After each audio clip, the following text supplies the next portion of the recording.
The good, the bad, and the odd. It's a thing. Welcome to this episode of The Good, the Bad, and the Odd. We're your hosts, Mark and Sam. Hi, Sam. Hey. So Cowboy Bebop we're covering today. Something I've been meaning to watch for a longest time, ever since I heard it was kind of similar to Firefly. Likewise. And it's like a famous anime, isn't it? Really. So it's kind of one of those. We got some feedback on this, but we'll do that at the end. So what I think we'll do is we'll just go through not every episode, but not in detail. We'll just I'll just give you a sketch of the plot, and we'll pick out any good or bad or anything about that particular episode, and then sum up what we thought about the show. But we may well talk about what we thought about the show as we go through stuff, right? Because certain elements emerge, don't they, in episodes, that's for sure. Okay, firstly, stylistically, interesting opening credits. Very energetic, would you say? Yeah, it's very fun. Did you mention that you felt that Archer's credits were influenced by these?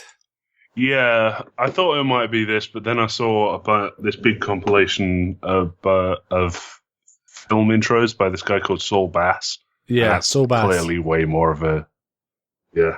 Yeah, Saul Bass is kind of famous. Yeah, I really like it. It's high energy. And interestingly, they kind of, not every episode, but the end of most episodes end with like a slow, soulful kind of song, don't they? Like a sort of talk song almost. Often with a rose, a single rose being rained on, kind of thing. Okay, so first episode. Now these kind of aired for the first time in Japan in 1998. First time on Adult Swim, so I guess in the American channel, 2001.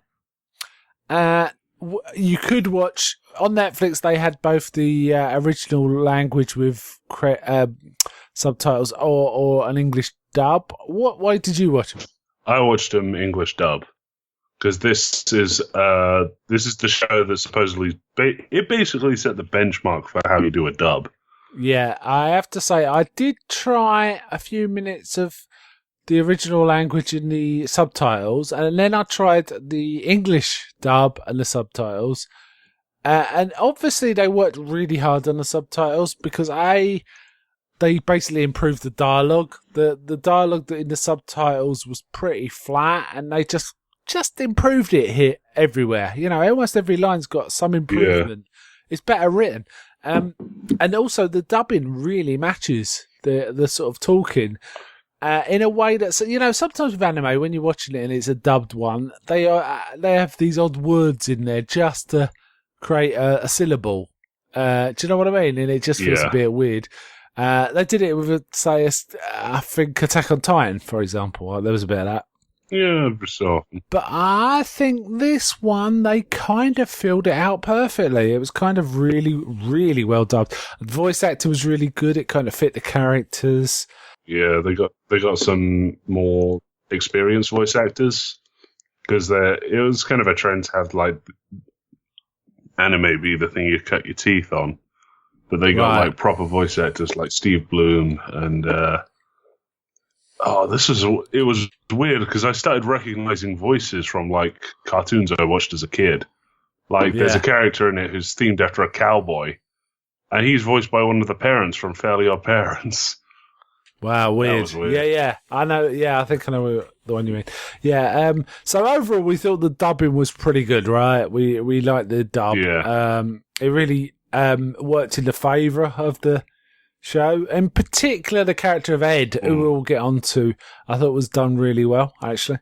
Okay, so basically it starts with a pair of bounty hunters working from a ship called the Bebop. Spike Spiegel, who's the main badass, but he's got a partner called Jet Black, who kind of gets involved in the action now and again, they are partners though. He's more of a command sort of role. He stays on the ship and gives them orders, sort of. And essentially, the solar system is the where everything takes place. Right, it's in the solar system. Yeah, you generally don't go further than I think it's Saturn, but they've implied further. But they've got places all over the asteroid belt. So Yeah, and we Who do find knows? out in later So- episodes some accident happened with a gate and the moon, which caused the moon to explode or something, and rain rocks down on the Earth, make it partly uninhabitable. There's all that as a backstory. yeah, Essentially, we don't get any of that. We find out he's hunting down. They're bounty hunting this guy who's stole this consignment of drugs from a syndicate. yeah, very powerful drugs called Red Eye. Red eye, right? Yeah, red eye. Because essentially you spray it into your eye and it makes them red, but you're kind of nuts. This guy who Yeah, stole it is you called basically Asimov. go into a berserker rage. So, Yeah. yeah. And Yeah, his so girlfriend. Asimov. Everyone's kind of got a themed name, even the episodes. So, like, Yeah, this first they have. episode is called Asteroid Blues. Yeah. The episodes are either named after a genre or a particular song. So, you got Asteroid Blues, Gateway Shuffle, Stray Dog Strut. What I found interesting in this episode is they were bringing in gangster sort of themes, from old gangster films somewhat. And later on, as the show goes on, you see a lot of noir, funny enough. There's like slow saxophone songs and moody shots and all this, that, and the other. It was kind of cool. So they're borrowing from everywhere in this, it feels like, to sort of get to the point. Anyway, it starts with the two of them. They're looking for Asimov and his... Oh, I should mention we're going to spoil this show. I mean, it is 24 years old at this point. So... Feels shocking. No, it's 20 years old. 20. It first did 1998. That's 20. Yeah. But even so, yeah. But yeah, just be aware if you haven't seen it and you want to go in completely cold, you probably don't want to listen to us anymore. Come back after you've watched it. He's got a pregnant girlfriend, and they're basically trying to steal these drugs. We do find out. Oh, and there's like lots of scenes in bars where there's old coots talking about the past and all this, that, and the other. There's recurring characters throughout the series, these three old men that just happen to be everywhere.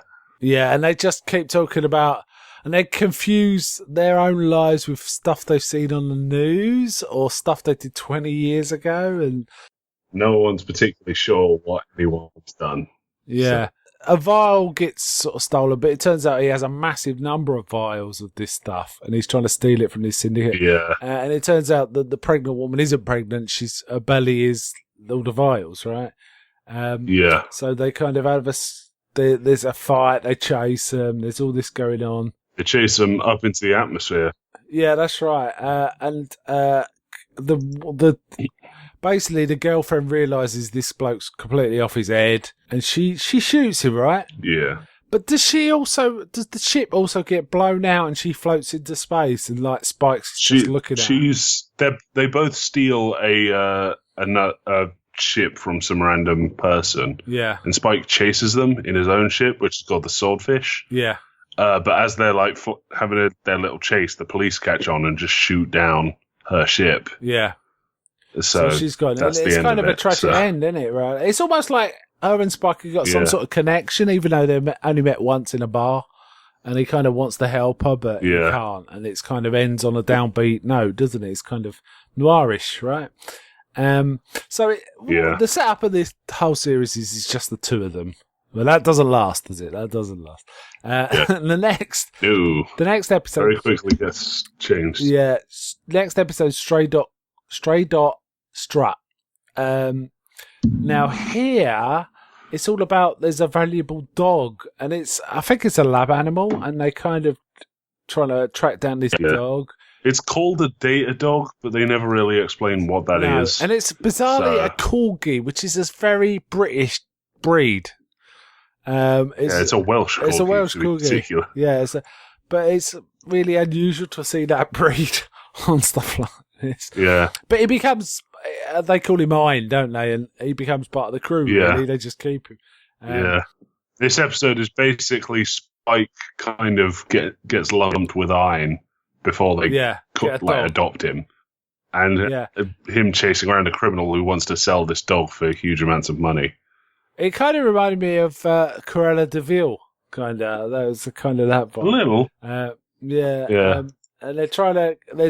Isn't there scientists trying to catch the dog or something? Yeah, there's as well? also this third faction of scientists that are driving around with a dog whistle. It's weird. They essentially, the dog they call Ein, as you say, is a dated dog. It turns out he's genetically enhanced to be more intelligent than dogs. But frankly, he acts like a dog smart. with the rest. Yeah, he's a smart dog, right? But not particularly super smart. He's just a smart dog. No. Spike's not too happy. He doesn't like dogs and kids, does he? I think he's. I can't remember if he says it in this one. But he says dogs, kids, and women are the major problems. Yeah, when it comes to his life. So that was. So, what do you think of these two as a setup? What's your feeling at this point? Yeah, they're really fun. I should be asking you this, really, because I'm more the anime guy, and you're. I liked it. I didn't feel particularly engaged, but I kind of liked it, and I thought there was some bits I did laugh, but it took me a few episodes to properly engage, I think. But we'll get on to that as we go. I'll point out the particular episode I really dug, and then from then on I was kind of in. For episode 3, they encounter a woman called Faye Valentine. Yeah, Faye Valentine. Which she's wanted. She's got loads of debts. She's got massive debts due to stuff that gets revealed later. And she's a famous con artist called, if I remember, it's the Queen of Hearts. The Queen of Hearts. They do call her the Queen of Hearts. Yes, they do. They call her that at the start, but then they kind of drop that. So she's kind of involved with gangsters, but being forced to do it because of debts. She's like acting. Is she like a middle man? She's a scam artist mostly. Yeah, but she's working for someone else, isn't she? Is she, or am I dreaming? Yeah, in this episode, she kind of gets caught basically, and she has to work as a I can't remember what it is. I think it's blackjack dealer because she can just scam everyone and make the guy loads of money. But she needs to get a particular chip off of a guy, and the image she's got is distorted, but it looks a little bit like Spike. So she assumes it's Spike and tries to like scam him. And the trick is he'll go down to his last chip and then give her the chip as a tip. Right. But Spike just walks off with the chip because he's cheap. And she like runs off and chases him and it gets all tied up.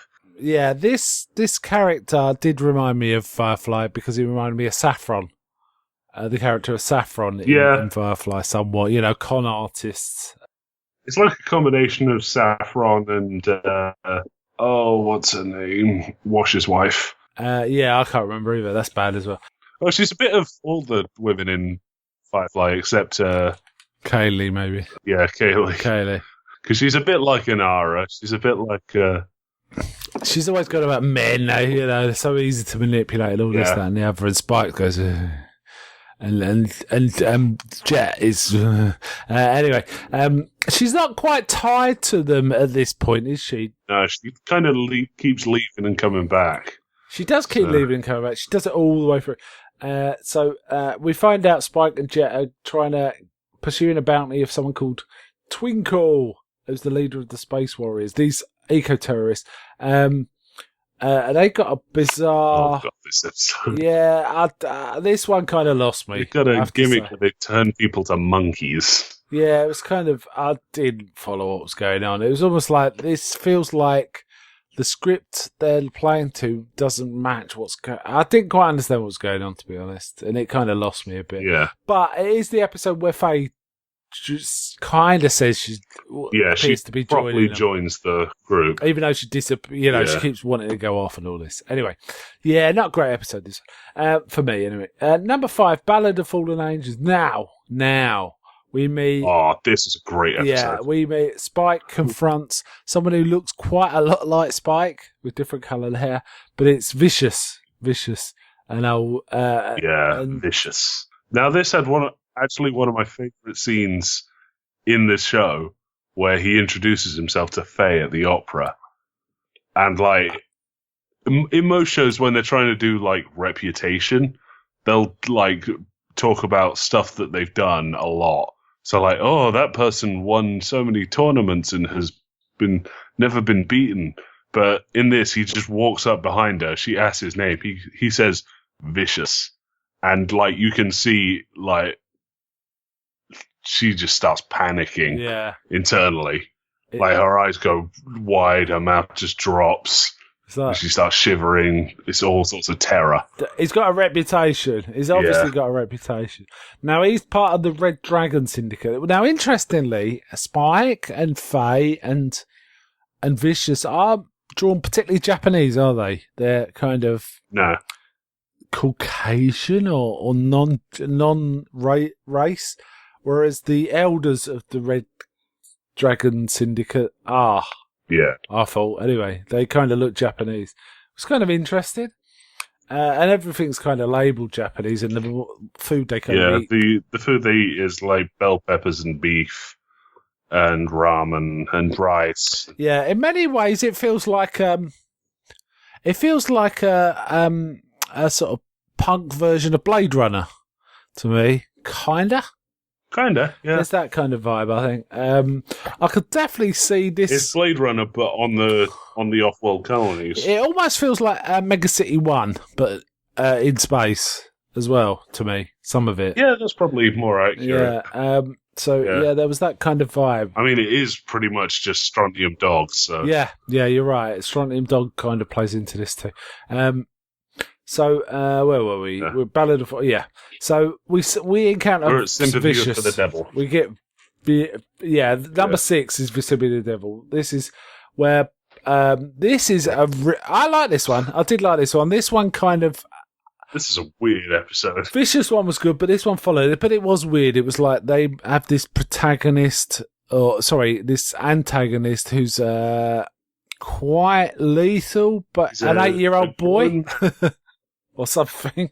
Yeah, he looks like an 8-year-old because of this hyperspace explosion that took place some 80 years in the past. He doesn't age, right? Yeah, he can't age. I couldn't quite work out. Is that the accident that made the moon blow up? I wasn't quite sure. Yes. Oh, it was, right. Okay, yeah. But it was creepy little kid. Hyperspace crash, I think they call it. Yeah, he's weird. Yeah. It doesn't help that he's voiced by one of the characters from the voice actress that played him was, I recognized her from, I think it was Digimon. Okay. She voices one of the protagonists, so it's really weird to have Spike Spiegel shoot one of the protagonists for Digimon. Yeah. And of course, they're all children too, so... Yeah, that is weird. It was I quite like this one. I thought it was an odd one, but I quite liked it. The next one, Heavy Metal Queen, which is...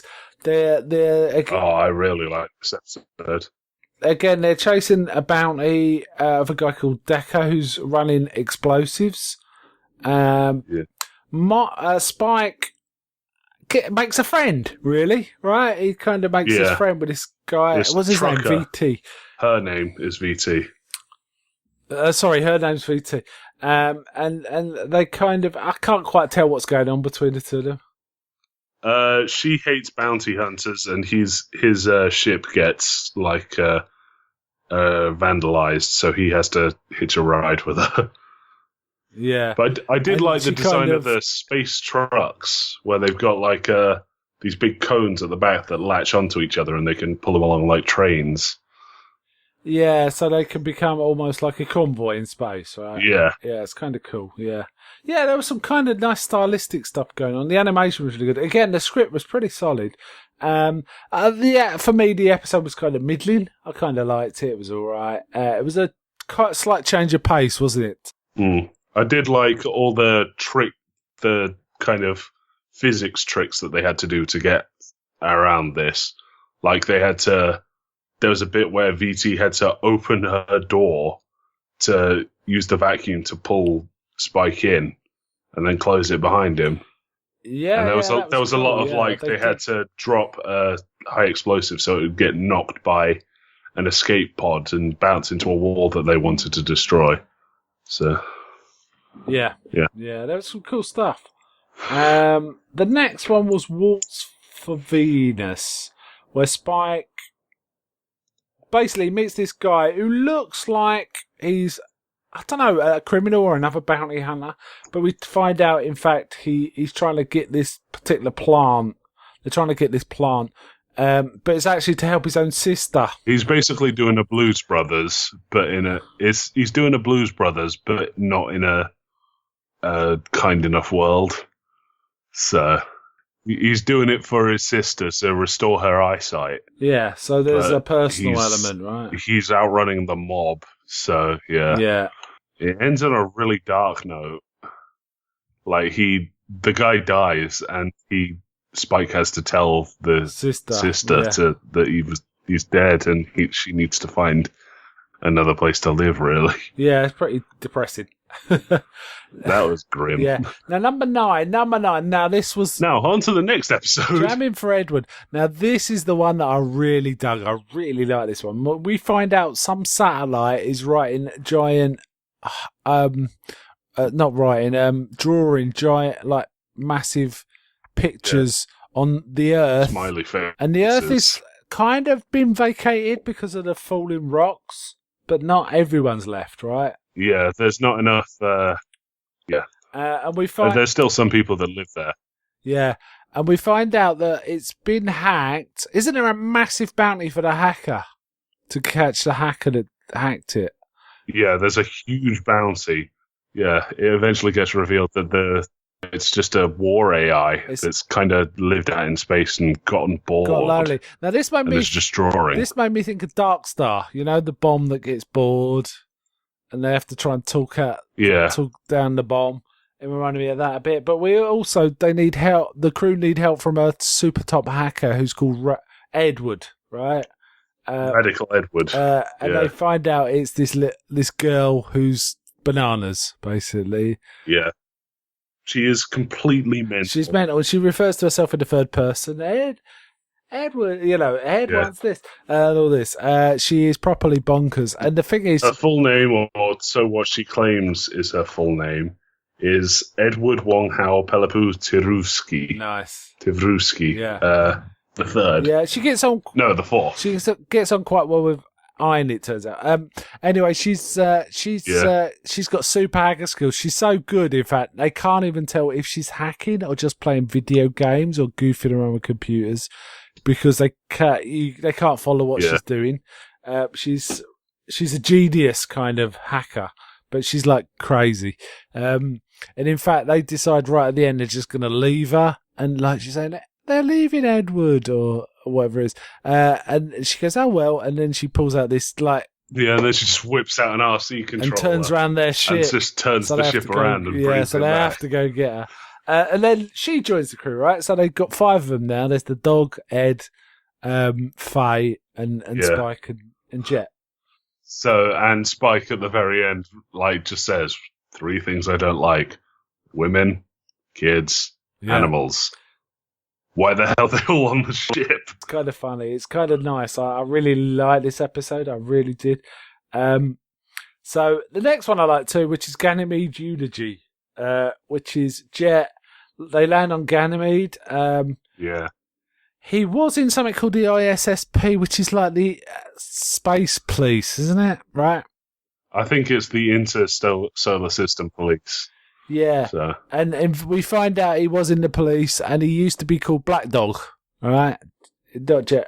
Jet Black's his name. They called him Black Dog, and there was a saying, "Black Dog always bites." Right, so he always gets his man, kind of thing. Yeah, and we find out he's gone to visit his ex-girlfriend Alyssa, and she's kind of hooked up with this guy who's a bit shady.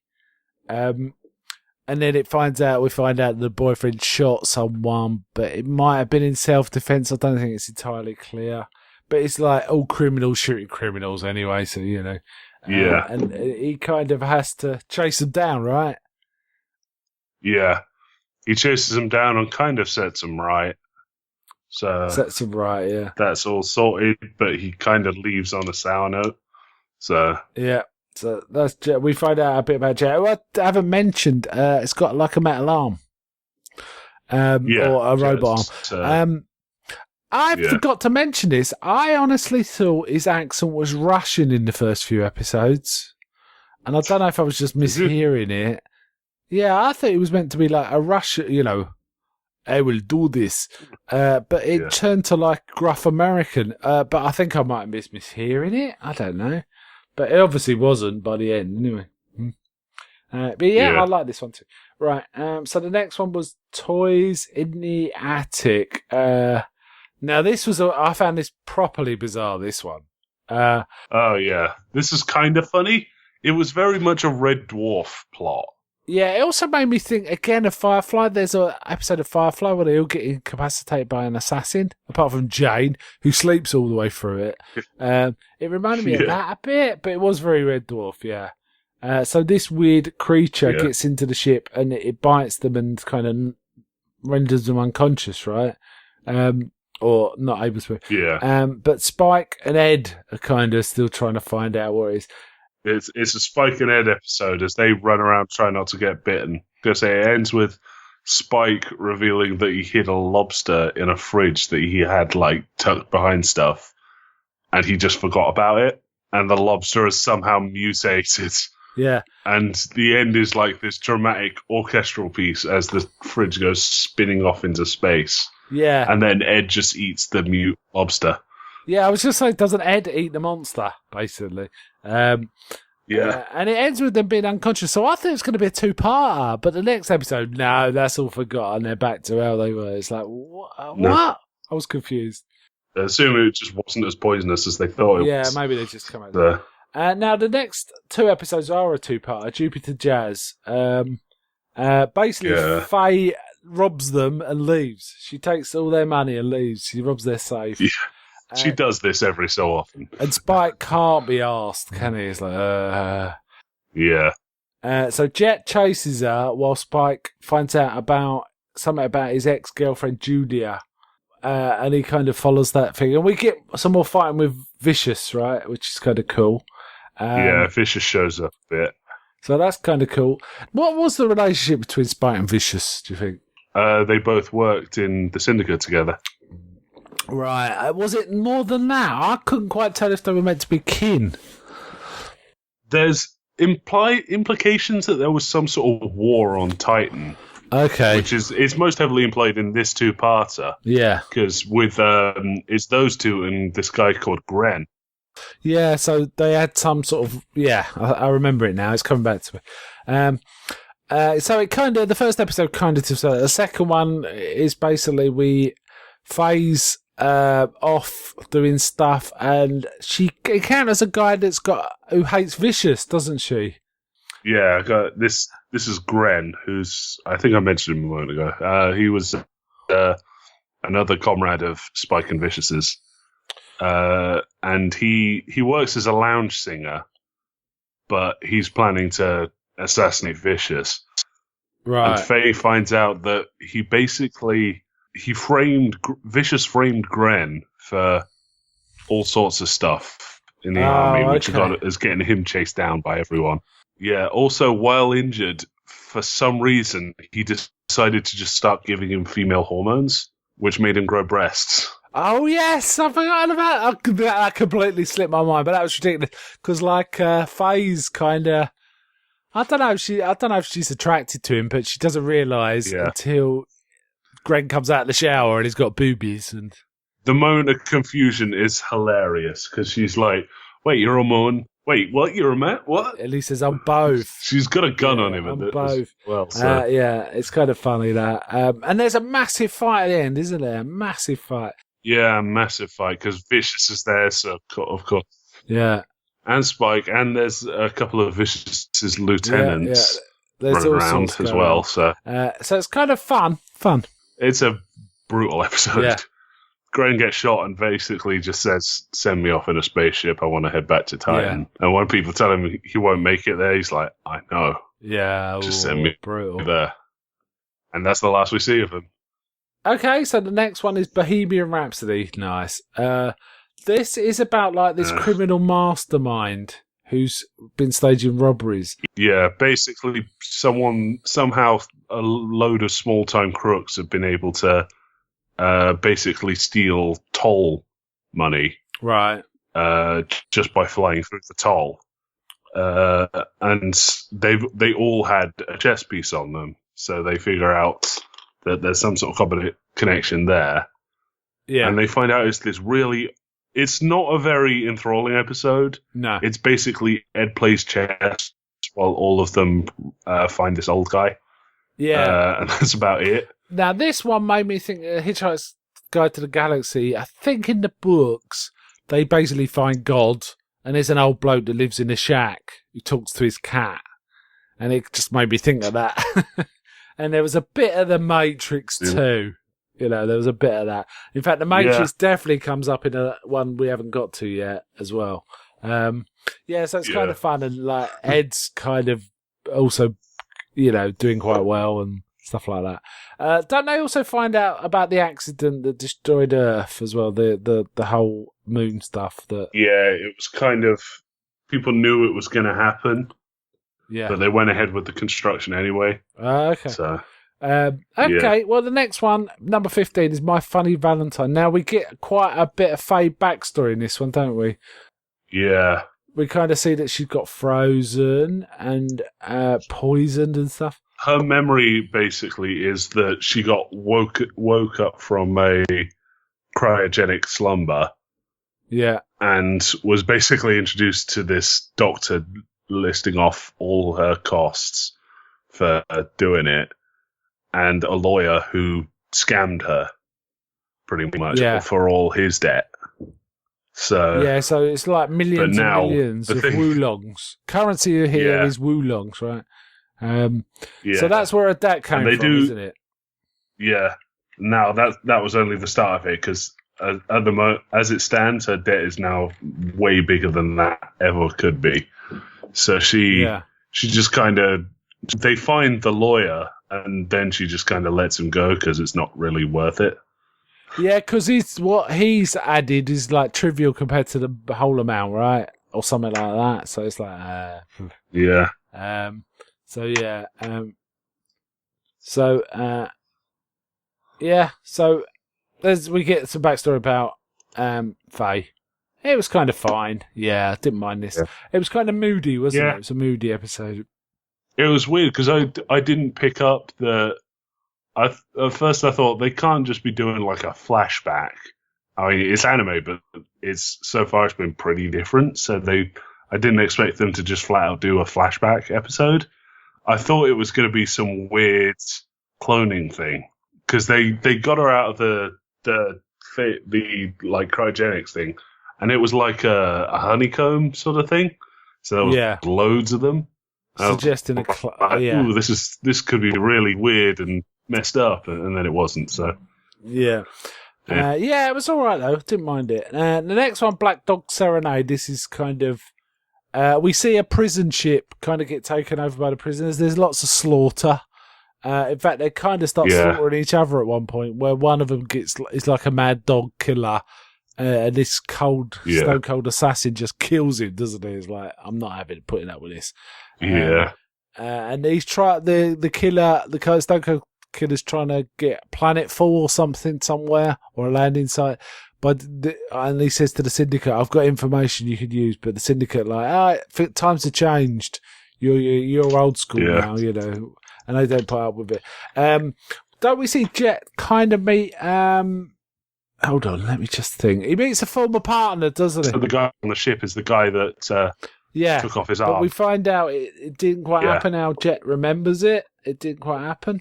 In fact, when we find out his partner kind of double-crossed him, right?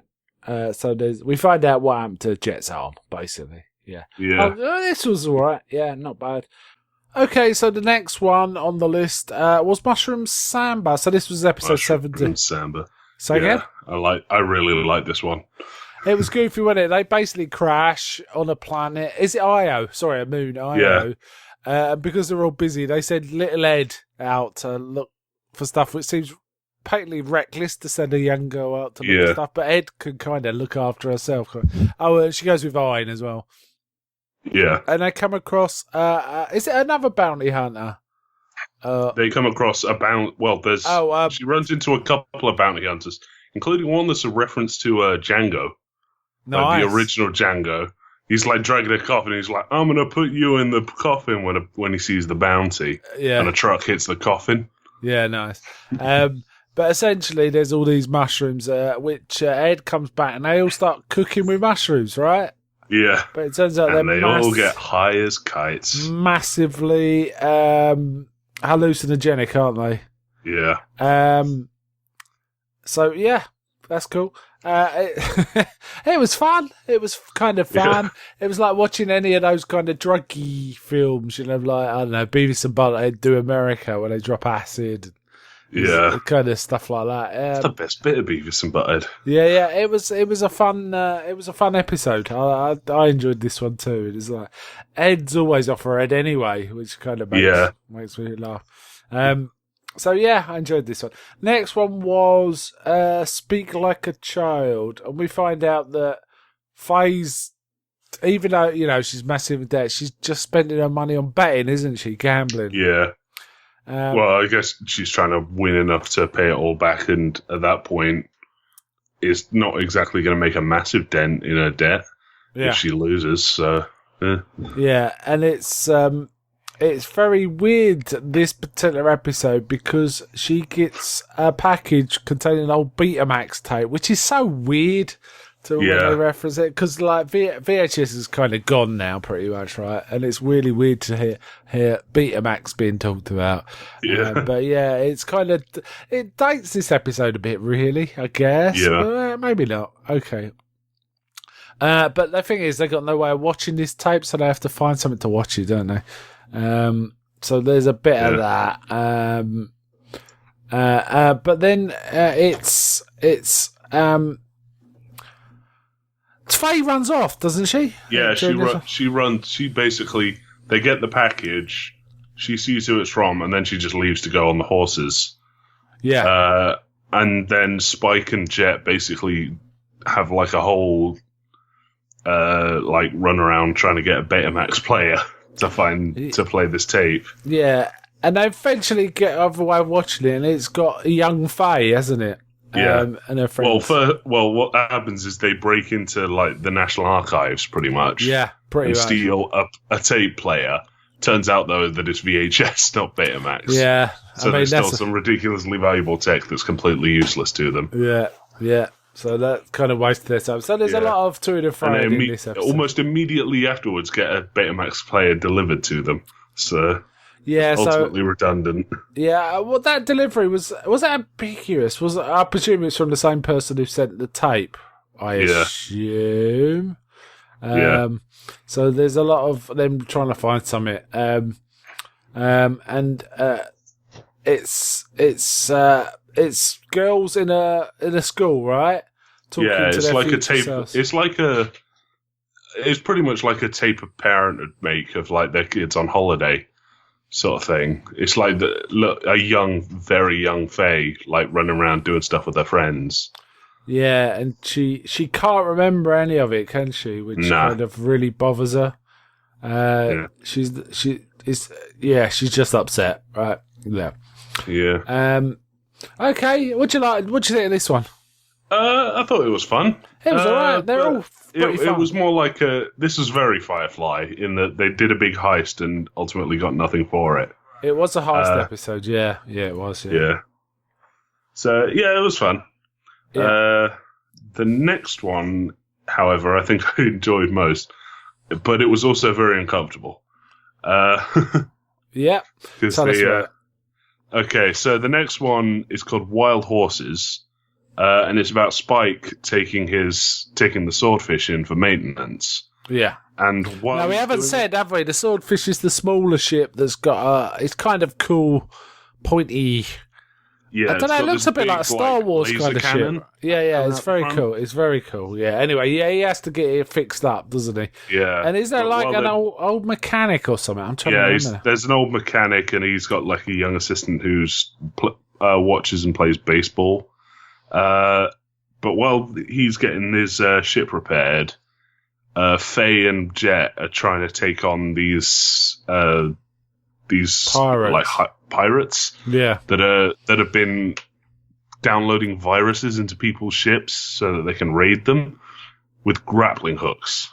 Yeah, it's pretty cool, and you I can. don't know how it works, but it's pretty fun. I like that idea. The viruses basically get injected into the ships, don't they? Yeah, and even it's so vicious that even Ed needs to take some time to hack it, work around it. Yeah, yeah, and basically, this is a Spike comes and saves the day sort of episode.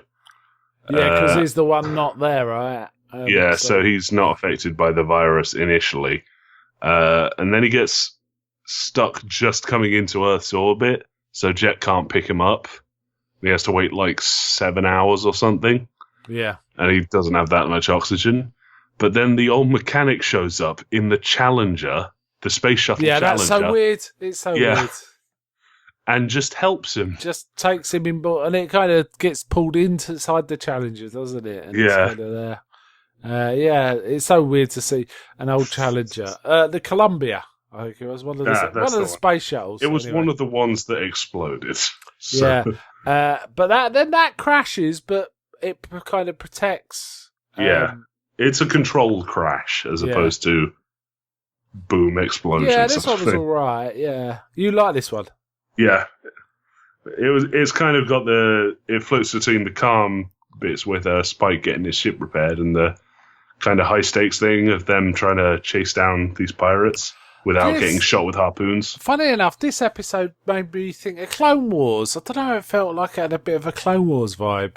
I felt like Clone Wars riffing there's a on few it. episodes where they're like, the droids take out all the ships at once, sort of thing. Yeah.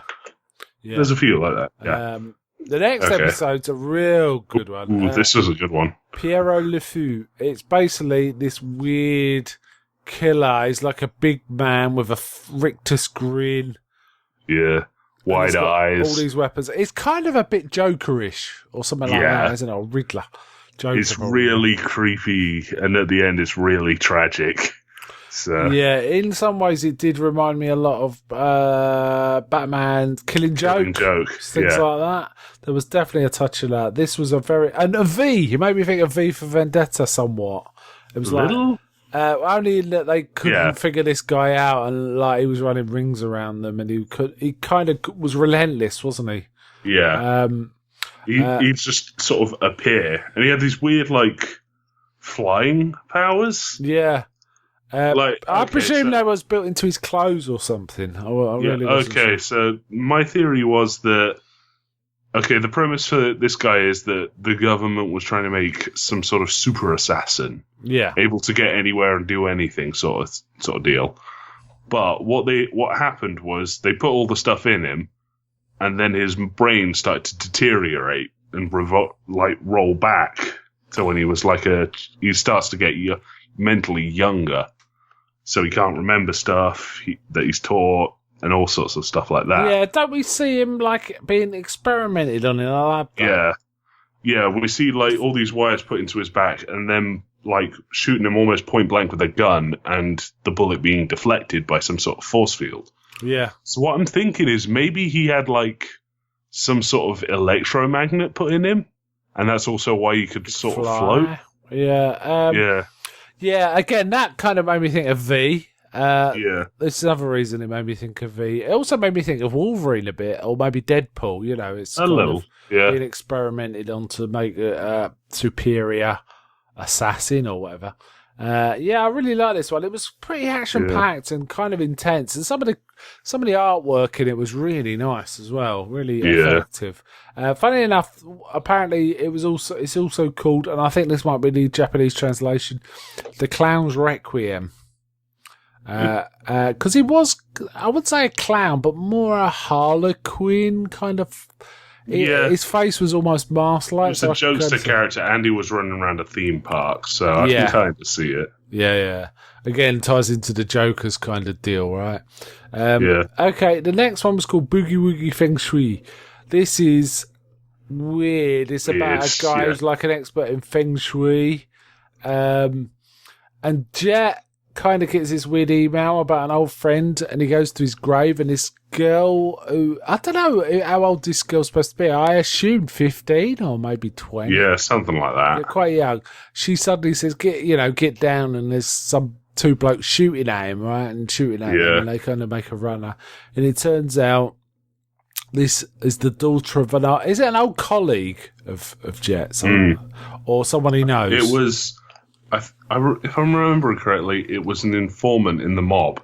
Oh, right. So basically, he constantly had a target on the back of his head after he got out. Yeah. And he went to be a feng shui guru. Yeah. I don't know what the word and would be. apparently feng shui, he's using it to understand the cosmos, and he kind of gives him powers to know where stuff's going to happen. Yeah. It's almost like the Force, right? Kind of. So there's all this, and there's constant references because this girl goes to the back to the Bebop, doesn't she? Yeah, they get her. And it's like, Bebop. Is that Jet's new girlfriend? It's weird. Which does kind of imply that Jet's been a bit weird on the side. Yeah, I don't know if it implies that. I think they're just talking nonsense. Jet just kind of ignores them. She's obviously too young.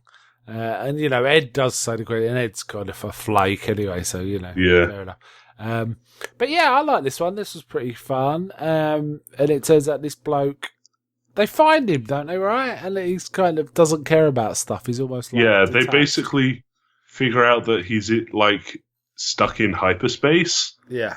But almost like if hyperspace had like a parallel lane, they're sort of able to open a doorway to it so that he can say goodbye to his daughter. Yeah. And that's it. They drop her off back on Earth, I think it was. Yeah. Wherever. And they go about their business. Yeah, it's a weird ending. It doesn't feel quite resolved, but yeah, fair enough. The next one is Cowboy Funk. Now, this is kind of an interesting one. This is one with like a bloke who puts bombs in teddy bears. Yeah. This again made me think of a Joker story, and I want to say like Batman and Judge Dredd. He does that all the time. Yeah, he always just sort of puts bombs everywhere in like little weird flying dolls. It happens in the background of Arkham Asylum. Yeah. So there's this teddy bear bomber, but it also turns up a fellow bounty hunter turns up who's obsessed with cowboys. Yeah. And it's weird to Cowboy Andy. Cowboy Ed. This is strange. This is the guy I mentioned that is voiced by one of the guys from Fairly Odd Parents. Yeah. So it's really weird hearing like this and the kid who was voiced by someone from Digimon. Really weird hearing voices from my childhood. Yeah. Just coming out of this. I agree, yeah. He's basically he's in full cowboy regalia and he's like using some of the slang and am I dreaming or has he got an horse or something? Yeah, he rides a horse literally everywhere. Yeah. Faye kind of takes an interest in him because he's got a lot of money. Yeah. So she goes to his house and everything is like horses and cowboy, like knickknacks. He's got a stable in his like living room for the horse. It's interesting because like the series is called Cowboy Bebop, but it's not actually references to cowboys until this point. The bounty hunters are called cowboys. I see. Yeah, you're quite right. But he takes it one step further. He is a cowboy. That's why the bounty hunter show, Wild Shots, is all cowboy themed. That's true. Yeah, I do like that show, especially when it gets cancelled. This kind of thing. I like this one too. I was a particular fan of the next one, though. The next one was called Brain Scratch. Now, this is nuts. This guy is leading a religious cult called Scratch, which I can't remember the phrase they used, but basically you upload your brain into the internet, don't you? Then so you live weird. forever, but you don't need a body. And Faye gets this idea. Well, you're never quite sure with Faye because she's sort of saying, "Oh yeah, if I do that, I won't have any debts because you don't need debts if you don't have a body." But she's also kind of going after the bounty of the cult leader. There's a big bounty on the cult leader. Yeah. And, so is Faye just doing it to get to him, or does she actually mean it? And they start all talking about maybe going into it, right? And it's like... Yeah, it's kind of Matrixy. Yeah. Because they're like, do we need to save her? Does she know what she's doing? Yeah, because the thing is... No one comes back, right? Yeah, Faye's competent, but... she screws up enough that they're kind of on the fence about helping her because they just don't know. Meanwhile, I think Ed and Jet figure out some video game is a way to get to the cult members or a way to join. So Jet ends up queuing in a in a toy shop to buy a video game with all these kids. And he has to queue. It's kind of taking the mickey out of, when something becomes popular, people like start fighting over it, don't they? It's kind of like that. But basically, he gets this game and takes it back to Ed, and then she starts to play it to try and hack it. And there's a bit of a twist in the tale, which I think I've seen on something like The Twilight Zone or something like that, where we find out this guru is not what he appears to be. No, it's someone he's else. using someone else's names. It's actually a little kid hacker. Yeah, who's in a vegetative state. But his brain powers have improved immeasurably or something. So he's kind of hacking, even though he's in a vegetative state, he's controlling all this stuff. And people get sucked in, kind of lose consciousness. So eventually, their bodies are, asleep. And eventually they will die of starvation or something, right? There's a bit of that. But they all seem to be in the same area, so I was a bit confused there. Like they're drawn to a certain area, and Faye's there too, right? When they get there, Faye's just sort of unconscious on the floor. So it did feel distinctly Matrixy. This, it's kind of interesting, and it came out about the same time as the Matrix. This series, it came out April 10th, 1999, and so Matrix was 1999, wasn't it? I think so. Off the top of my head, so there was that. It came out like 2 months before The Matrix. Wow. Okay, well, there you go. So, the next one is Hard Luck Woman. Now, Ed's got we're not quite sure about Ed, right? She acts like she doesn't understand what's going on sometimes. She's kind of... We haven't really talked about Ed. She's kind of fun, isn't she? She kind of reminds me of Tiny Tina from Borderlands. Yeah. Borderlands 2, I think, right? But Ed's a real fun character. She should be irritating. It kind of confuses me, but she's not. She's just kind of fun. She basically provides like direct statements where the characters are sort of dancing about stuff. She's like the great chorus, right? Yeah, kind of. So like when Faye and Spike are sort of talking about the young girl that Jet brought on board, the daughter of his friend. They're like, isn't she, and Ed sort of wanders by going, too young, too young, too young. Yeah, she does. I forgot to mention it when we were talking about the episode, but there is an episode where Jet has to go off and he leaves Ed to water his plants and she just kind of floods the room and Spike's going, oh my God, he's left Ed to look after his plants. It must be serious. It's kind of like that. Yeah. It's kind of like that. Anyway, so the next one we have is Hard Luck Woman. Ed kind of thinks she knows who her father is. The episode is weird because it's kind of like a Faye episode, but it's Ed's storyline is more important to it. Yeah, you're right. It's kind of mixed up, right? So they go back to Earth. They're diverted to Earth, aren't they? Yeah. Now, Faye kind of is travelling around. She's kept her tape of the tape that they found a few episodes ago. Yeah, she sees landmarks in it, right? So she recognises stuff from it, in particular like these big, I think it's a lion statue. Yeah. So her and Ed go down, and Ed takes her to this orphanage where she stayed. Ed sneaks aboard her ship first, and then later we see that she's sort of tied Ed to the top of it. Okay, which is pretty funny.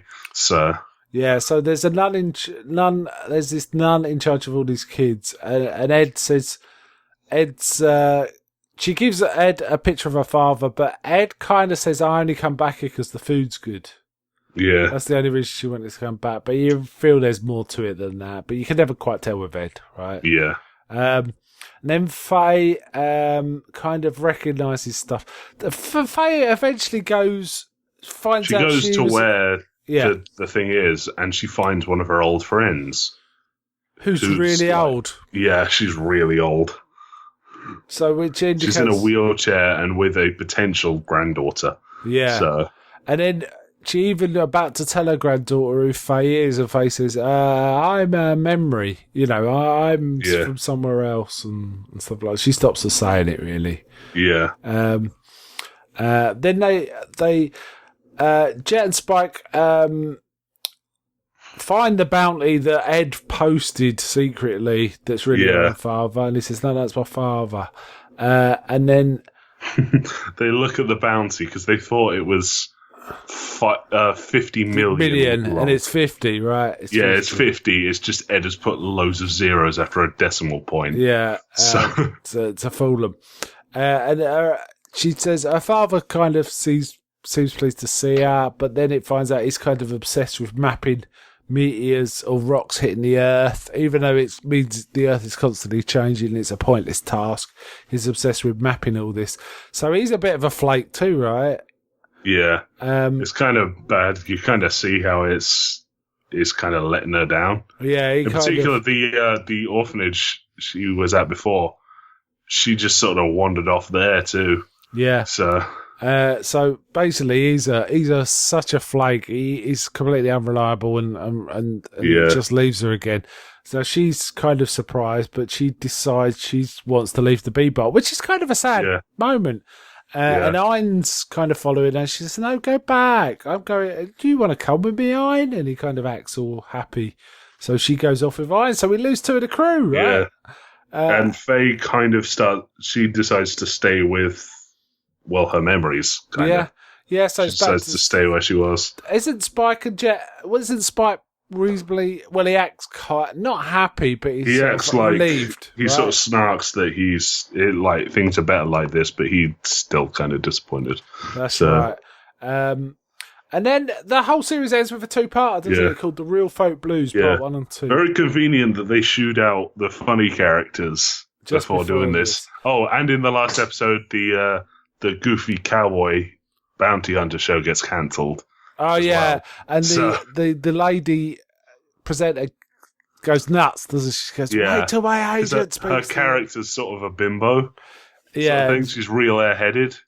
Yeah, and she just loses it when the guy announces that they're cancelled. And we do get a little bit of follow up on them in this 2-parter. Yeah, where we see the guy sort of picking up his mother from the airport, and he's like, "Yeah, we'll go work at the shop," sort of thing. Yeah, so he's doing okay at the very least. Yeah. So in this one, they Spike and Jet are making their own way, but they get ambushed by the Red Dragon Syndicate. There's basically a big backstory about Vicious, isn't there? Yeah. Vicious tried to take charge, but it appears to have failed.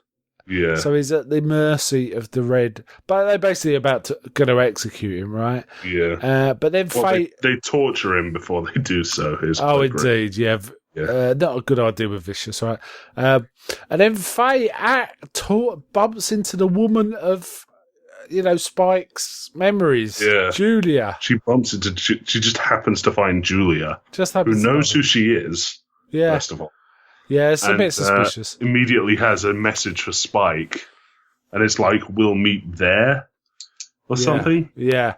It's very vague. In the middle of all this, we see Vicious about to be executed by the Red Dragon Syndicate, but that doesn't go exactly as they expect, does it? Basically, it's properly brutal, this one. He's got a couple of henchmen in the shooters of the execution, and they start taking people down, and Vicious basically takes down the heads of the Red Dragon Syndicate. The three, I don't know what they're called, the old men. I think they're referred to in series. And all of the men on their side kind of thing. He just takes down everyone. Including a real horrible bit where he walks up to one, puts the sword up to his eyes and says, "Oh, you will cry tears of blood," and slashes his eyes out. Slashes his eyes out. We see the back of his head, right? But it's still pretty brutal. So now Vicious is kind of running everything.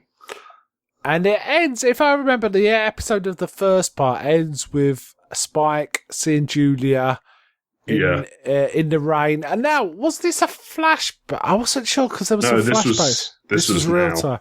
Because it mirrored the stuff we see at the end of every episode, didn't it? Somewhat. Yeah. So it was a bit confusing. But she's holding a gun at him as well, so it kind of ends on that beat.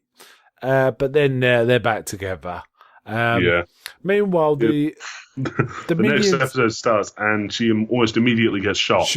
But one of the henchmen of the Red Dragon is shot in the back, don't she? Man, it's a brutal shot because you see her get shot and she goes down, but it's all in slow motion with birds flying behind it, and it takes about a minute for it to hit the deck while Spike just watches. So it's properly brutal and sort of driven home how important it is to him. Spike goes. Basically, Spike decides he's going to storm the Red Dragon headquarters and take on Vicious, right? Yeah, he does. And I didn't mention, we get another character, don't we? Shin. Yeah, Shin's. Shin is the brother of the guy who he was Vicious's lieutenant in the Jupiter Jazz episodes. Okay, yeah. So we get Shin involved. So they basically take on Vicious. Shin's kind of helping him, but gets killed pretty quickly, I think. Yeah. So Spike basically just destroys the entire syndicate. Yeah, it's a bit like the raid or something, right? He's basically got to go up a tower block, taking on everyone, and he basically gets to the top. He gets to the top, and it's wounded. just him and Vicious. Yeah. And they have a go. They fight, right? And they keep one's got a sword and one's got a gun, and it keeps switching. Yeah. And then at the end, they've got each other's weapons, and they just throw the weapon to their opposite. Yeah. And both do a killing blow at each other, but Vicious goes down first. Yeah. So we get a nice little bit of Spike sort of stumbling downstairs. And he looks up, points at the camera, and goes bang. Yeah, because falls forward. All the guys from the gang are just standing round looking at him, aren't they? Yeah. Because I don't think they know what to do, basically. Yeah. Because their boss has gone, who's going to pay them? You know, it's like, what's the point of carrying on with this? So quite a brutal ending. What's your thoughts on the show overall? It was a really good show. Yeah, I think I have to say I got a bit of trouble getting invested early on, and I got also kind of on a few of the later episodes. I also kind of found her not as interesting as the rest as some of the other earlier ones. But man, there was some good bits. And you know what? I think I'm going to watch it again soon, and I've got a pretty strong feeling I'm going to enjoy it a lot more the second time. Yeah, because I kind of know what to expect, and so I'm going to be laughing at Ed and watching out for the. I'm looking forward to seeing when they first encounter Ein, for example, and Faye, and paying much more attention. So I am looking forward to seeing it again. So I thought it was a very solid anime. It's not my favourite. That remains One Punch Man, but it's up there. I think this one. That's getting his second series next year. Well, I keep saying that, but we'll see. I think. No, they have officially said. Yeah, I know, but they've said that before. Well, let's hope. No, there was suspicion that it was this year, but now that the company Madhouse, I think it is, have just said we're doing it next year. Right. So. Okay. So very solid anime. I did enjoy this, and I can see why people compare it to Firefly. Firefly's a bit more tame. This is more punk rock version of Firefly. And again, like I said, it kind of reminds me of Mega City 1 and the 2000 AD kind of vibe somewhat, actually. Yeah, I can see that. And it was really helped by the really good dubbing and voice acting. Really excellent is this one. So, I really like this from top to tail, really. Like I say, I had a bit trouble engaging with a few of the episodes, but I think now I know the characters, I'll enjoy it much more in a second watch. So I will be watching it again. There is a movie, isn't there, which I've seen. I think it takes place just before Ed leaves, so between episodes 23 and 24. Okay, so but Ed's in that, is she? I might try and get to that soon then, and we can cover that. Okay, we did get some feedback. So shall I talk about that? Yeah. I did ask if anyone had anything to say about Cowboy Bebop or anime generally, so here we go. First comment was from Lucard Dragomir, who's a chap I often podcast with on the United Nations of Horror, but I know he likes his anime. And he said, I saw Cowboy Bebop back in its original run, and I still love it. So, wow. He knows it from old, right? A mixture of sci-fi and western is just perfect. The only thing I compare it to is Firefly. As much as I like Firefly, I think Cowboy Bebop realises its universe even better. It's one of those anime titles that I've seen multiple times and I'm still happy to watch anytime. Keep up the great work, guys. So that's pretty cool. Yeah, so he prefers Firefly to this to Firefly. I have to say I still prefer Firefly, but I really like this series. Would you like Stan for a remake of this, or maybe a live action version or something? No, I could only, if they had to do it, I'd say a remake. A remake. Because I think some of it might need a bit of updating. Like the Betamax VHS stuff is kind of good, but like they could stand to update that a little. Yeah, that'd be easy to update. It's just some sort of obscure video format, and you've got to find some player for it, right? It doesn't have to be a tape or anything. It can be whatever. Yeah. It could be finding a bit of software or something, right? To decode it. Yeah, you don't fancy like seeing like a Ghost in the Machine type remake? Oh God, no. No. Or an Avatar type remake. Sorry, I'm trolling now. That is getting another remake, a live action. A series, right? A series. Yeah. A series done by the original writers. So. We'll see, right? We'll see. Yeah. Next bit of feedback was Bruce Hannon. I have been looking forward to this episode as I love Cowboy Bebop. We must have talked about it, so there is a camera angle in the very first episode that looks down into a room for a ceiling fan whirling. To me, this defines the quality of the whole show. It's an insignificant shot, however, it sets the tone and attention to detail that is carried through the entire series. He's got more to say, but I just want to sort of break off here. This series is borrowing heavily from noir in some places for me. And part of that is the camera angles they choose and the sort of moody music. There's a lot of slow saxophone songs and stuff like that. Music choices are interesting because they do a lot of ballady kind of torch song stuff throughout the night, as well as the goofy intro titles. And it goes. The music is quite varied, isn't it? I'd say. Anyway, he goes on. Like Lucard mentioned, it often gets compared to Firefly, or Firefly gets compared to it. To me, it is like drinking a fine Costa Rica black coffee in a smoke-filled jazz club back in the day when you could smoke indoors. And it is sophisticated yet sleazy. I'd say Firefly's a tamer version of Cowboy Bebop for sure. Yeah. And slightly more grounded, which isn't necessarily a good thing, is it? I also compare it to the Borderlands game, which I know you guys like. Yeah, it's very Borderlands. And we've already said that Ed is very Tiny Tina, who's a character in Borderlands 2, right? Is it Borderlands 2? Yeah. Borderlands 2, and she's a bit in pre-sequel. Yeah, pre-sequel. I compare it to the Borderlands game, which I know goes like more so the first one, where it has that kind of rawness, cowboy sci-fi twang mixed with jazz and blues and doesn't really feel like anything else. At a push, the 1981 Sean Connery Outland movie can be viewed as a cowboy movie in space. And I agree. It's basically High Noon in space, that one. And in fact, feels quite Firefly. Now Bruce has mentioned it. And I see similar qualities to it in it as those in Cowboy Bebop.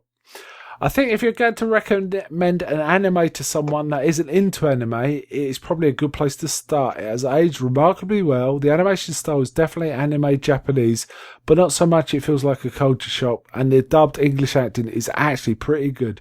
So you can well do dubbed or subbed, and the translation comes over pretty well.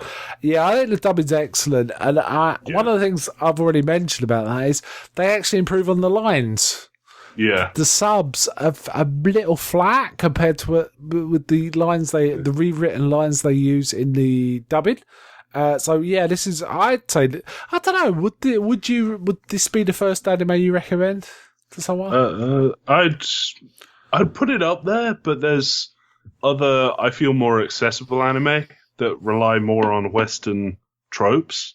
Stuff like My Hero Academia or One Punch Man for like their common superhero stuff, and everyone was kind of watching superhero stuff. I'm always kind of tempted to recommend One Punch Man, but I kind of recognise you need to be a little more invested in anime to really appreciate how hilariously funny One Punch Man is compared to some of the other stuff. I suggest Attack on Titan to get started with. Because that's a really good. If you like your horror, though, I'd say if someone's not a horror fan, I wouldn't. If you like your horror and action, so my actual recommend is usually Afro Samurai for a couple of reasons. Firstly, it looks great, but secondly, and it's not so much of a cultural shock. But secondly, it's only 6 episodes, so it's not like a major investment to try it out, right? I'm a big fan of Afro Samurai. I haven't watched it in ages now. I've said it, actually, so I need to get back to that at some point. But this is it's a bit like One Punch Man. I think if you watch something else first, maybe. Though I think Cowboy Bebop's not a bad one to sort of suggest as the first outing. The thing is with anime, you kind of just got to pick one and start. Because they're all a little bit weird in their own ways. Yeah, they are very weird. You just got to roll with it. I mean, you're way more invested in anime than me. I have little trouble with it, but I didn't have any trouble with Cowboy Bebop, apart from, I had a little trouble really being absorbed. Yeah. It was the Ed one that really captured me, I think. The one that really came, although I was really digging some of the ones before it has to be said. Okay, there's one more bit of feedback. This again is from Bruce Hannon. I think he was on a tear. As for anime in general, I do really enjoy when Sam talks about some of the bizarre anime he's been watching. So he definitely likes your really weird stuff. Yeah. As a UK child of a certain age, and I would imagine that you would be the same, Mark, I grew up watching the blade of anime, him being half human and half vampire, not a pureblood. No, I never saw that, so I can't. There is that. I was watching half Japanese, half Western shows that were shown on TV here, such as Battle of the Planets. Yes, I definitely watched Battle of the Planets. I remember that quite distinctly. In fact, I could go back older than that. I think I must have seen one of the first, what might be considered anime, which was one called Marine Boy. I remember watching when I was a boy. I used to watch this Japanese show. Oh man, I remember you got us when I was really young. You got a DVD of Battle of the Planets. Battle of the Planets, yes. Yeah. But before that, called G-Force. Yeah. Battle of the Planets was the 80s. I'm pretty sure Marine Boy was either very late 60s or early 70s. So that is really going back. And I'll tell you the premise. It was a bit like Stingray. It was like a punk version of Stingray. But he'd swim underwater really fast. It was a bit like the Submariner. But to be able to breathe, he used to chew something called oxygum. So it was like chewing gum that gave him oxygen. So how about that? Wow. And it was kind of fun. Okay, I'm looking at it. It's 1966. There you go. Wow. Well, I wouldn't have watched it then because I was 1 year old. Yeah, that's the original air date. It says it ran from 69 to 71. Yeah, I don't know when. I'll watch that. So that is going back some, man. That's some street cred there. So Battle of the Planets was a watered-down version of Space Science Team Gatchaman, Ulysses 31, which was a French-Tokyo collaboration. Didn't know that. I thought Battle of the Planets was this thing. The mysteries... A lot of anime, a lot of the more famous anime tends to have they tend to be multiple countries working on them. So the Moomins was, I think it's Finland, I want to say. Wow. So, yeah, it's weird. Was Avatar cross or was that just American? No, Avatar was just American. Okay. They probably did all the animation work in... Korea or something. Yeah. So. Bruce goes on to then say there was Ulysses 31 that was a French-Tokyo collaboration. The Mystery Cities of Gold, another French-Japanese co-production, which I don't remember that one. I remember Ulysses 31, but not Mysteries Cities of Gold. He also says D'Artagnan and the Three Masker Hounds, and Around the World with Willy Fogg, JC, and the Wheeled Warriors were Japanese-European co-production. I remember D'Artagnan, and I think I remember something about the Wheeled Warriors. Anyway, they on The banana splits. No, those weren't. It sounds like something that would be on the banana No, splits. but they weren't. No, not those. No idea they weren't British. He thought they were British American cartoons when he was watching them. I thought D'Artagnan was European for sure. I'd be interested to know your thoughts on some of these. Can you actually pass them off as anime? I really can't comment on any of those. I'm happy to. Sorry, I'd be happy to do them. So I remember Ulysses 31. It was kind of cool. It was like a grizzly old captain, and he had like almost like a submarine in space, or possibly like a battleship in space, kind of thing. If I remember rightly, I could be completely misremembering it. I guess Thundercats and Transformers also kind of fall under this bracket, and Transformers is definitely a Japanese thing that they've kind of. It's like Power Rangers. They've just taken all the stuff from it, and just redone it, renamed it, sort of thing. What do you call the original Transformers anime? Yeah, because it was all made in Japan. Right. Okay. Yeah. Man, there's 85 episodes of Battle of the Planets. Oof. That'd be a work through if we actually did do that. I have to say, I don't know if this is anime, but I used to really quite like Dungeons and Dragons. Wow. Which was early 80s, I think. Yeah. I remember... I can't remember if it was like you or the after school carer that I went to that had like either a VHS or a DVD of it. But that was mental. I might well have had a DVD of Dungeons and Dragons, but it was only a few episodes, I think. Yeah. It wasn't like the full series. Yeah. So I never watched it because it wasn't the full series. As for proper anime, I guess I just like the typical ones, such as Death Note, Tokyo Ghoul, Gurren Lagann, which I'm sure Sam mentioned a few episodes. We covered Gurren Lagann. We have. You didn't really like it. I thought it was alright. I got tired of the constant boobs and bottoms. Shaking around. It's like, oh boy, you really wouldn't like any more modern anime. Yeah. And the most recent Castlevania on Netflix is also pretty good, if not short. That's getting a second series soon. So. Yeah. And I also like Studio Ghibli movies such as Kiki's Delivery Service and Howl's Moving Castle. We've covered a few. How can you not? Nausicaa was like in our first 10 episodes, I think, for example. Yeah, I think so. So we've covered a few of them. We should do like a Ghibli run sort of thing. You know what? I do need to watch Ghibli again because my favourite is like one of the ones you hardly ever get mentioned, which is Porco Rosso. Yeah, Porco Rosso's good. Because I haven't seen any in ages, I think, maybe. Yeah. But yeah, I think my favourite might be The Cat Returns, but I'm not sure. I think that might be only technically Ghibli. Okay. I like Ponyo too. Ponyo's really good. Yeah, we got some good feedback there. Thanks, Lucard, and thanks, Bruce, for all of that. That's kind of cool. Gives us some food for thought, right? So let's wind up Cowboy Bebop. Oh no, definite recommend, I'd say, right? Mm-hmm. And I think it's not only a recommend, I think it's one of those ones you will probably want to watch again and again, actually. Yeah. I've got a feeling it's one of those.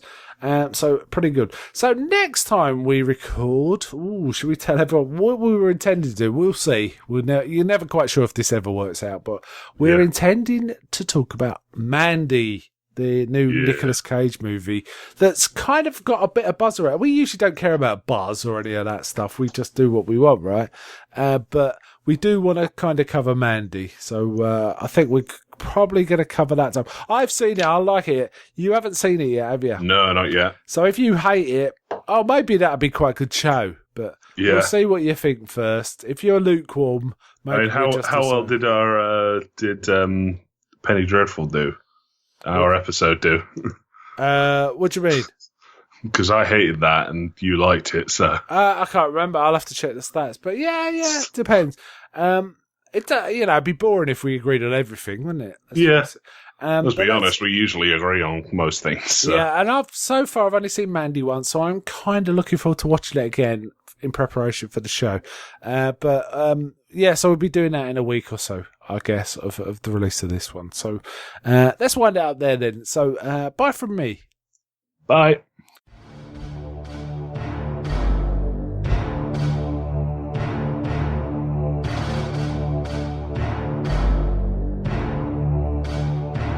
We like to hear from our listeners at The Good, The Bad and The Odd, so if you have any thoughts on this week's topic or anything else movie or TV related, drop us a line at info@thegoodthebadandtheodd.com. Written or MP3 attached, we like both. We're available on Stitcher, iTunes, and as an RSS feed. Just go to www.thegoodthebadandtheodd.com for links to these.